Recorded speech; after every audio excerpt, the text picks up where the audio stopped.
નમસ્કાર મિત્રો શું ગુજરાતમાં કોરોના ફરી દસ્તક દઈ રહ્યો છે? ફરી કોરોનાની એન્ટ્રી થઈ રહી છે? ફરી પહેલા જેવો માહોલ સર્જાઈ શકે છે?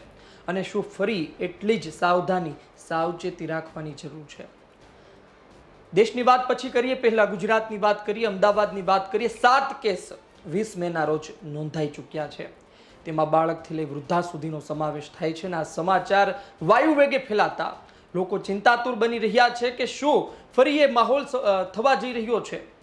અને શરૂઆતમાં આપણને યાદ છે કે જ્યારે કોરોના સામે આવ્યું ત્યારે શરૂઆતમાં કેસ ઓછા આવતા હતા, લોકોએ તેને એટલી ગંભીરતાથી ના લીધું અને ત્યારબાદ જે કોરોનાનો રાફડો ફાટ્યો, લોકોના મૃત્યુ થયા અને હોસ્પિટલ દર્દીઓથી ઉભરાઈ, એ દ્રશ્યો જ્યારે કોરોના નામ લઈએ ને ત્યારે આંખ સામે આવી જતા હોય છે.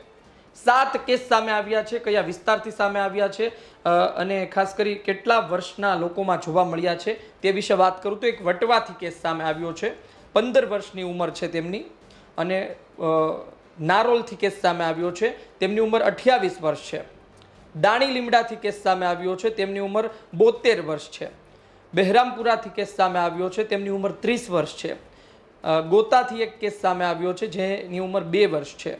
નવરંગપુરાથી કેસ સામે આવ્યો જેમની ઉંમર 54 વર્ષ છે અને બોપલથી કેસ સામે આવ્યો જેમની ઉપર 15 વર્ષ છે. એટલે કે 2 વર્ષની ઉંમરથી લઈને તમે જોયું તેમ 72 વર્ષની ઉંમર સુધી જોવા મળ્યા છે. વાત એ છે કે આ તમામ વિસ્તારમાં અત્યારના લોકો સાવચેત રહેશે અને ખાસ કરી જે જગ્યાએ જે સોસાયટીમાં કોરોના કેસ સામે આવ્યા છે, કોરોના પોઝિટિવ વ્યક્તિઓ સામે આવ્યા છે, એ વિસ્તારના લોકો તો સાવચેત રહેશે, પરંતુ અન્ય તમામ અમદાવાદ સહિત ગુજરાતના તમામ લોકોને વિનંતી છે કે સાવચેત રહો, સાવધાન રહો અને તમામ પ્રિકોશનનું પાલન કરો. કારણ કે અત્યારે તેવો માહોલ નથી, પરંતુ આ કેસ વધે નહીં તે માટે સાવચેતી ખૂબ જરૂરી છે.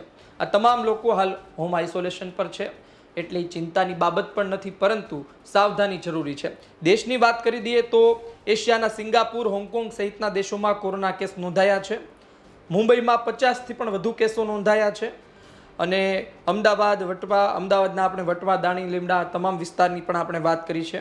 મણિનગરની લેબોરેટરીના હોસ્પિટલમાં 4 દર્દીઓ અને બાકીના 3 દર્દીઓને ખાનગી લેબોરેટરીમાં ટેસ્ટ કરાવ્યો હતો, જે 7ની મેં તમને વાત કરી.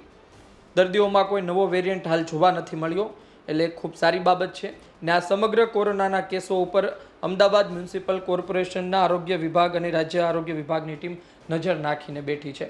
કારણ કે ભૂતકાળના સમાચાર ખબર છે ગુજરાત સહિત દેશને, એટલે આ 7 કેસ છે, પરંતુ ગંભીરતા રાખવી ખૂબ જ જરૂરી છે. સાવચેત રહો, સ્વસ્થ રહો. કોરોનાના અપડેટ આપના સુધી પહોંચાડતા રહીશું. ધન્યવાદ.